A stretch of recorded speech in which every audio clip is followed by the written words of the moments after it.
I'm Steve Smith. I'm with Dave Watts. Dave is a tennis teaching pro, San Antonio, Texas. He brought a student up this weekend so we could help her with her game. Great to have you here. We're in Memphis, Tennessee. We're helping out Tennis Memphis is a nonprofit organization, helps young children with tennis and education. High five, Q&A, what do you got? Yeah, no, these were just some questions I'd kind of thought up on the plane on the way over here. So I was pretty excited to get up and kind of check out what you guys were doing. So yeah, I'll jump right into it. What are your thoughts on playing to learn versus learning to play? I know the USTA is really pushing this kind of just get out there and play, and that's how you'll learn to play the game. Well, I think you have to take your hat off to USTA. A lot of people that dedicate so much time to improving tennis. You have to do both. Play to learn, learn to play. One is obviously more fun than the other when it comes down to game-based teaching. I personally feel that game-based teaching has so much to do with profit.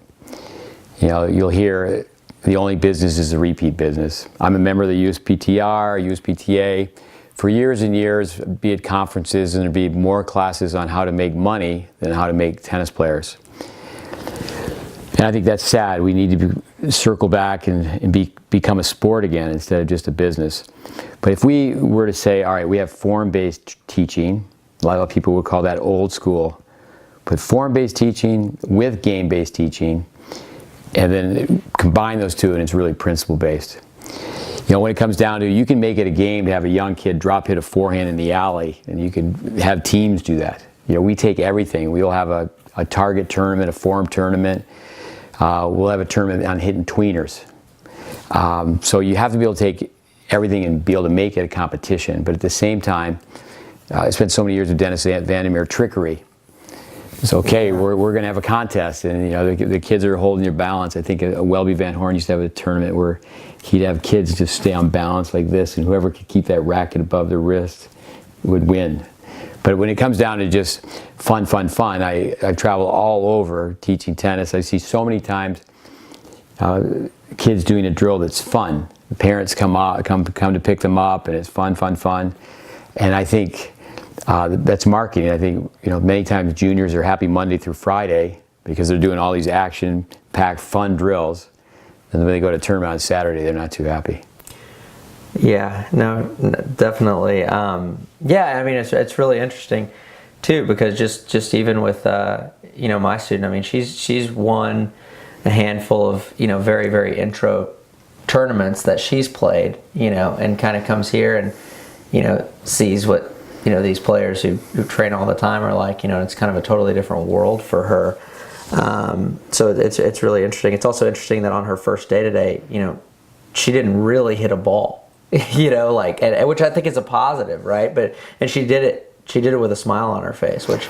Well, she didn't hit a live ball once we started training, but she played a set on film. Right. She rallied on film. She was put through 2 different skills tests on film. And then we fed her balls, each stroke was filmed. But then we have her. I think it's very good that she's played and won tournaments. She's a young girl. She's doing what's logical, intelligent on her serve. But, you know, palm up, pizza position, pull down. But in the end, she's already played. She's got the bug. I mean, she loves tennis. And I think many times if you start without any competition, will kids really see the big picture if they're just working on technique? So I think that she has a great deal of experience, but she needs to go back, and there's some building blocks that she needs to put in place. So she's got to take, you know, say 100 steps back to take 1,000 steps forward. Yeah, I think the most impressive part was just how you get the buy-in from these kids to do that, and the culture you kind of create. Well, I tell people that I use science, I use logic, use imagery, show them how the pros hit a ball, show them how they hit a ball. Use humor, use intensity, use guilt, use manipulation. For example, maybe that's my background from Catholic school, but you know, the parents are paying a lot of money. You know, you and the mom and the daughter got on an airplane, came up here. So we got to go to work. But kids regulate kids. So she looks to her left, she looks to her right. You know, we have players that are here from overseas. We have a Japanese player, Australian player, kids from Utah and Florida. We have kids from all over the states, and they're doing the same thing. You know, the expression "misery enjoys company." When you have kids hit off a cone, I mean, Major League Baseball players. For 15 years, I taught next to where the Yankees play spring baseball.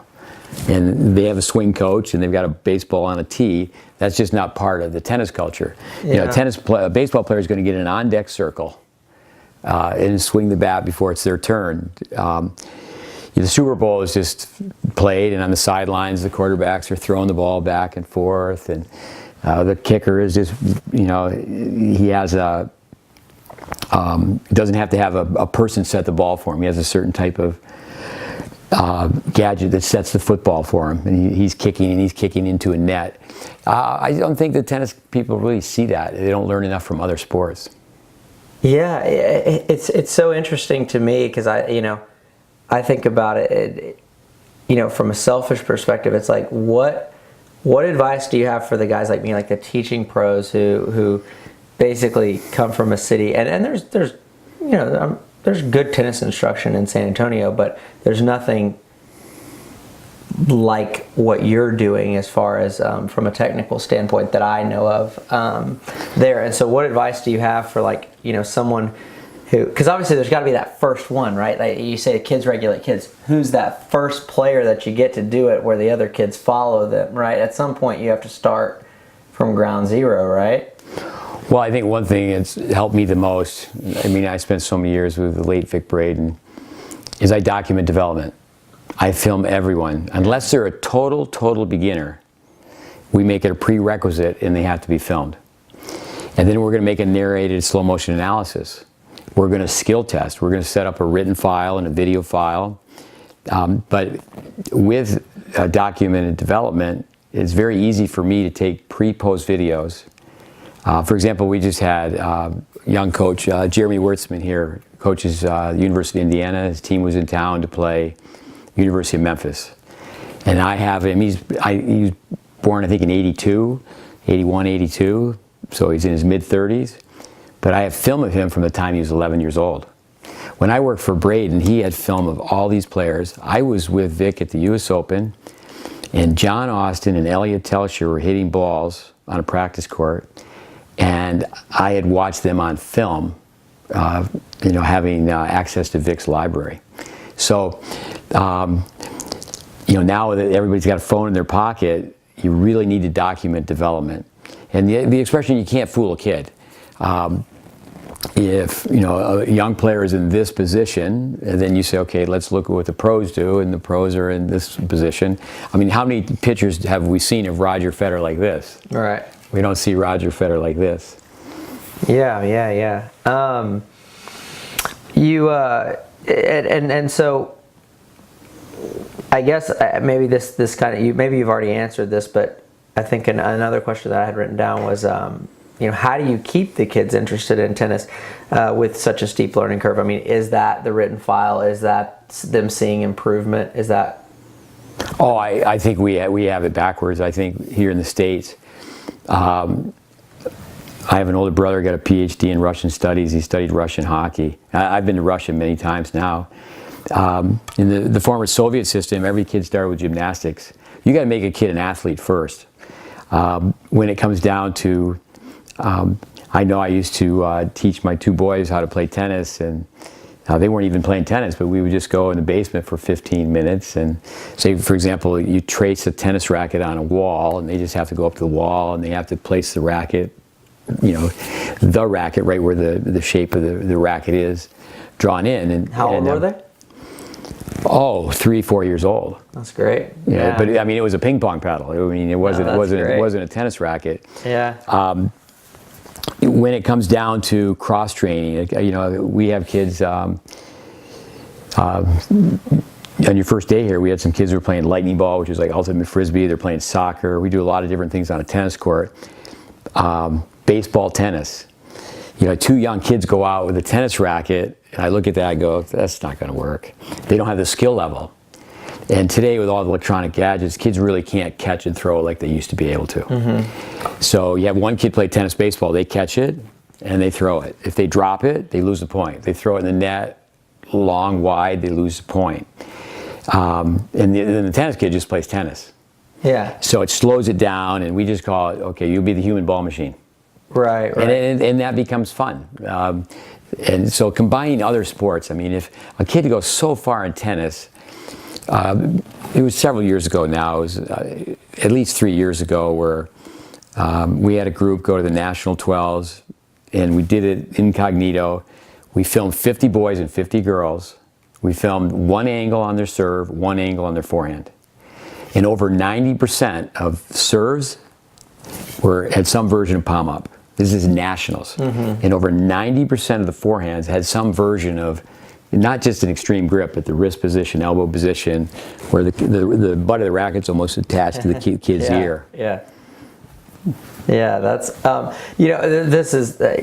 this isn't actually something from a question from the plane ride, but just iterating on what you just talked about. I think an issue maybe I've personally had with my coaching, right, is playing soccer and doing those things are all great. I'm in total agreement. But what happens if we have a kid just typical after school program? You've got half the kids are coming once a week for an hour, right, or 2 times a week for an hour and a half, and those are the ones who are playing a lot. So it's hard for me, right, to justify playing soccer with them when the only, and maybe I should be, I'm not, but given the time, right, here, of course, these kids are homeschooled, they're 6 hours on a tennis court a day or something like that. I mean, so how do you manage that when you've got, I mean, is the secret just to have the kids play more? Or Well, no, you make a very good point. I know so many of my former students who teach, they have the problem where kids are playing once a week. But I think honesty is the best policy, to meet with the kids, to meet with the parents, and to play once a week. To me, recreational path, competitive path, you need to teach safe tennis. You need to teach kids to play where they're not going to get hurt. So the number one thing about stroke reduction is the prevention of injury. I think about a player years ago, Chad Clark, and he was a baseball fanatic, and his mom wanted him to play some tennis. He started playing once a week, and he switched sports. Jim Courier was like that, was a really good baseball player. When it comes down to, we have kids that are close to 5 hours on the court, and so they can play 30 minutes of a combined soccer ball, ultimate frisbee type game. But if someone's coming out for an hour and a half once a week, I wouldn't really recommend that. But when it comes down to just having partner tennis, where kids are tossing underhand, they're catching, they're running back and forth, and they have to have skills to be that human ball machine. But the expression, you can't fool a kid, and I think it's a cop-out. When parents sign their child up for a swimming lesson, obviously that's a life-saving skill, but they want their child to learn how to swim. If you sign up for a tennis lesson, you should meet with the parents and say they're going to learn how to play tennis. Right. And I think with quick start tennis years ago at the USTA, I wrote an article. It's not a quick start, it's a right start. And that's where the name Great Base came from. Richard Hernandez, who I've worked with for a long time, said tennis needs a great base initiative. When it comes down to,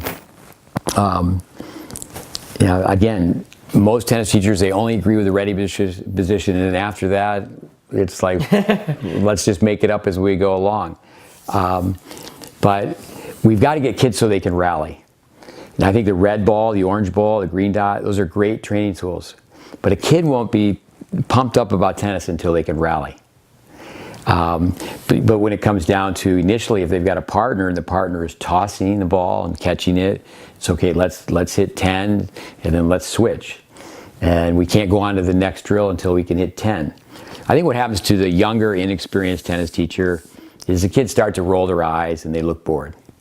And I think then it's the personality of the coach. We always say that boredom is to insult one's own intelligence. So let's do this first, and then we can do that second. And in the end, kids like boundaries, but you have to be able to control a group, the 3 E's of tennis: the exercise, education, and entertainment. Sometimes you do have to camouflage the education, but in the end,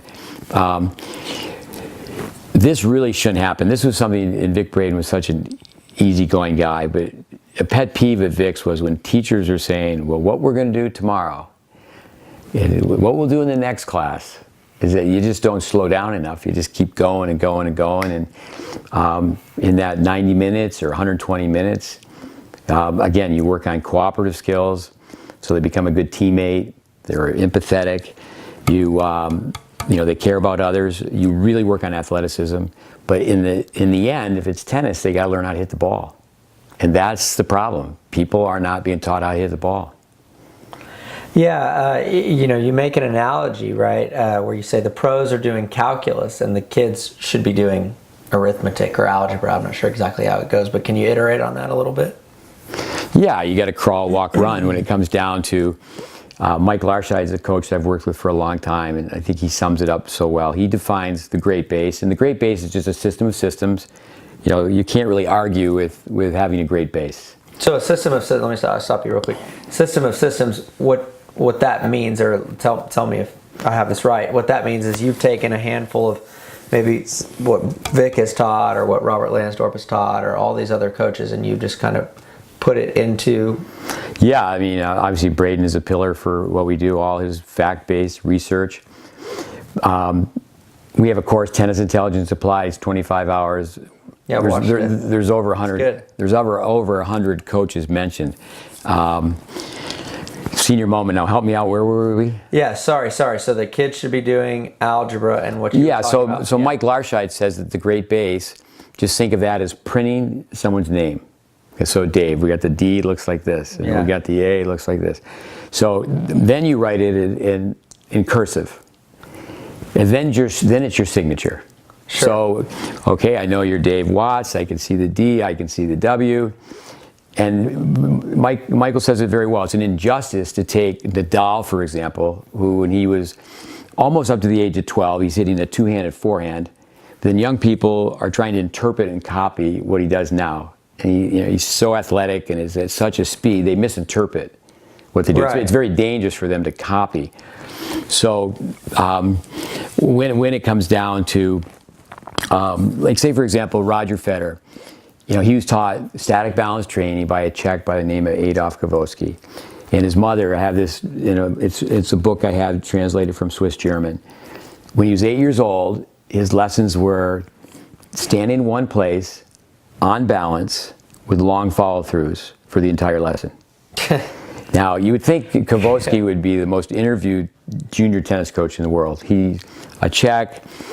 When there was a problem in Czechoslovakia in 1968, he defected and he was in Switzerland. Now he's back in his native country, and you just don't find much written. I certainly have dug and read things that he's said about Roger. But so when you see Roger and what he can do with the tennis ball, he's not violating physical laws. It's kind of like asking a saxophone player at a jazz concert, what are you doing with that pinky on that certain note? Yeah. But what really needs to happen is, for beginning players, they need to go to an instructor for information, and then they need to go to watch a performer for inspiration. Yeah, I like that. That's good. Yeah. That's so good. I mean, but like how did Roger Federer start hitting the tennis ball like that? Well, you mentioned just through one of your previous Facebook posts or something that that the kids don't necessarily need to be copying the pros, they need to be looking back and copying the pros when they were 10, right? Yeah, I think to go back and what were they doing. Now, his second coach, the Australian, Peter Carter, was taught by Peter Smith. There's 2 Peter Smiths in tennis, one here in the U.S. and one in Australia. Both successful coaches. But you can get online and watch Peter Carter. Unfortunately, he lost his life in a car accident. But you watch him hit the ball, he hits the ball great. So Roger's first coach, his second coach, there's so many things. I mean, he worked with Tony Roach and the Australian influence and playing all over the court and playing doubles the right way. So many great things happened. So I would say that Roger Federer, if people study Roger Federer, he started with arithmetic. Right. He started with basics. So I think a big misconception, you know, about you, right, is that, you know, it's just kind of the beginner fundamentals. But, you know, coming here and watching it and seeing, I mean, you know, you teach players who can hit the ball some pretty high level stuff, right? Whether it be about their character or whether it be, you know, playing the ball early on the rise, etc. But I think, so I guess another way to put that is, you know, let's say you're teaching algebra and arithmetic. At what point do you start to say, okay, now let's move on to calculus or something like that? Like, so if we've got, you know, we talk about adding segments or something to a stroke to increase racket head speed or something like that, and pretty technical stuff. But do you ever, at some point, say, okay, let's do that? Well, when it comes down to, you know, getting kids to, and we get criticized that, gee, they look like robots, they're so mechanical. When yesterday we had the kids playing what we call mini tennis 5. Mm-hmm. They have to serve backwards. I get that from Peter Burwash. It's just a great way to help someone with their serve. When little kids are facing this way, they'll go like this. But we have people hit backward serves. We also have people start mini tennis 5, so we don't want to coach anyone who runs back for a lob that goes like this. So it's one of the emergency shots. You have to have a continental grip. You toss the ball over your left shoulder and you put the ball in play like this. It can go to any service box. And then after that, they have to hit the ball twice. And so then they start to improvise within a Welby Van Horn expression, within a fundamental range of correction. So they're moving and they're having fun and they're playing. And we have more than 5, but we have 5 basic mini tennis drills. You know, I'm always talking about Oscar Wagner. Now Oscar, who I've known going way back to the 70s, you know, there's certain things that Oscar doesn't teach that say a Braden taught. But he does this thing where he says, just find the ball and touch the ball. Find the ball, touch the ball. And that's for the volleys. And then on the ground stroke, find the ball, brush the ball. And yeah, you can't stand in one place and do static balance training. But static balance training has almost gone out the window. In other words, Sure. you're going to stand in one place. I can remember at one point with the Spanish influence, it was like, it's okay to, you know, to feed balls with your hands. And it's like, what are they talking about? Whoever stopped doing that. Welby Van Horn, the first 3 lessons with Welby, you'd stand at the tee line and initially you wouldn't even have a racket. You'd just be teaching your body balance positions. And then he would just drop the ball for you like this and you'd have to hold your balance and he'd correct you. You'd go stroke by stroke. He'd do that for 30 minutes in the lesson. All his lessons were 30 minutes. And then you had to shadow swing in front of his pro shop window for the next 30 minutes. And he taught so many players. Arthur Ashe said about Welby Van Horn, you could tell one of his students from a mile away. And you know, there was a 5-year period where on a handful of courts in San Juan, Puerto Rico, he developed more national champions in the state of Florida. So it's like what Daniel Coyle says in his book, wrote in his book, The Talent Code. Tennis is really only taught in small pools. Right. Where, you know, okay, we're teaching technique. And it is the long road to teach people, like, you know, we don't let kids serve and stay back. They're 8 years old, we say, you got to serve and go. And if a kid is really tragic, they're a freshman in high school and they play 1-up, 1-back doubles, what are they going to play when they're a sophomore in high school? They're going to play 1-up, 1-back doubles. And once winning comes into it, and I think that's where the late John Wooden, he never mentioned winning. Winning is a byproduct of skills. And there's just so much emphasis on winning. And that's a tough thing with a group of kids. A group of kids will play, as we said earlier, they can play a little pickup soccer, and they go to lunch and they don't even remember who they played with. They had a blast. Right. But if you haven't played some sets before they go to lunch, by the time they get back from lunch, they know what the score was on every court. And so with tennis, that's a tough thing. Sure. Jumping around a little bit, why don't you like the word slice? Well, when you tell people to slice, in the 70s, the word pitcher method, in every major newspaper, like the hitting zone was a loaf of bread. The forehand might have been a candy cane. But when you think of slice, sliced butter, sliced bread, it's a downward motion. So if you could tell people, and when we film people on the first day, we say, okay, we want you to hit some underspin backhands, and they kind of look at us like, what do you mean? We say, no, just hit a few slice backhands, and they go, oh, okay. Then they literally have this slicing motion. So I know a coach in Germany, David Squire's son, plays really well. I've worked with the two of them for a long time now. Is David will say, you got to be able to hit a drive slice, not to hit a float slice. Most people, when they hit an underspin backhand, I mean, it's floating like a Frisbee. I know from experience. Okay,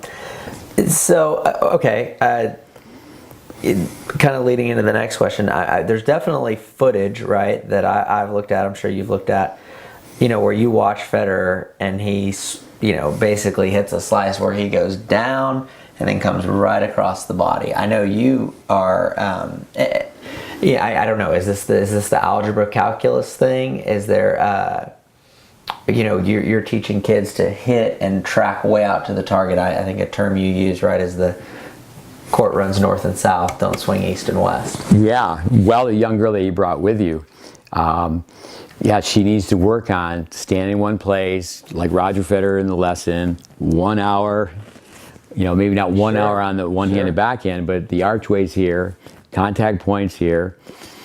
But no, with obviously the the magician, a guy like that, obviously he could drop the elbow, that adds some racket hit speed, just the aerodynamics of the racket. But one thing that we misinterpret, if we don't see it in slow motion, is where is the racket at the hit? Sure. Because as soon as a player hits, now we have a player hit and hold their balance, but when they're playing a match, they're going to hit the ball, track the ball with their eyes. Now when their eyes go, their head goes, the body goes, and the racket goes over here. Mm-hmm. Plus, as soon as they hit it, they're going to be propelling themselves to the net. So it's really interesting. The forehand is a shot that most people don't get past talking about the forehand. But when someone's going to hit and now propel themselves to the net, this elbow has to come this way for them to move. Because they're pumping their elbows like this. So much of the mistakes in tennis teaching is that people don't differentiate the recovery from the follow through. Right. Like say for the forehand, Federer, he goes out almost 4.5 feet to his target on the forehand side. On the backhand, it's like 6 feet, but you can't see that. But that's why he's so good, because he can play the ball here, here, here. He's just so loose in the shoulder. Gets so far away from his body, but it's really amazing. He's not violating physical laws. Right. You think that the guy's from another planet because hey, can this guy walk on water? I mean, it's amazing what he can do. But that comes back to the calculus is that Federer loves to, I call it fade a ball. He loves to hit a ball to the side tee. So from this corner to the side tee is 65 feet 9 inches. Going back to the far corner is 82.5. He loves to hit that slice. He keeps the ball really low. He's playing so many two-handers. He's playing so many two-handers that don't want to go to the net. Right. So, Federer can take the role of the spoiler. He's not just pounding balls with people. And, so he gets a player down in this position, and he could transition so fast when they hit that ball up. And so maybe, hitting the underspin backhand like that is maybe more how he would. Yeah, and I think that's where you teach kids the basics, and then you go out and you let them play mini tennis.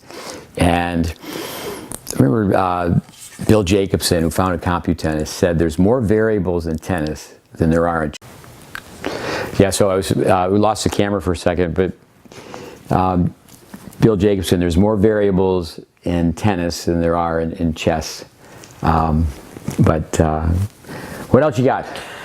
I think that's probably good for now. I've got a lot more, but let's just call that round 1 of 15, huh? Round 1 of 15. Dave Watts, San Antonio. Thanks for asking questions. No, thanks for visiting. No, thank you so much. Appreciate it. We'll see you guys tomorrow.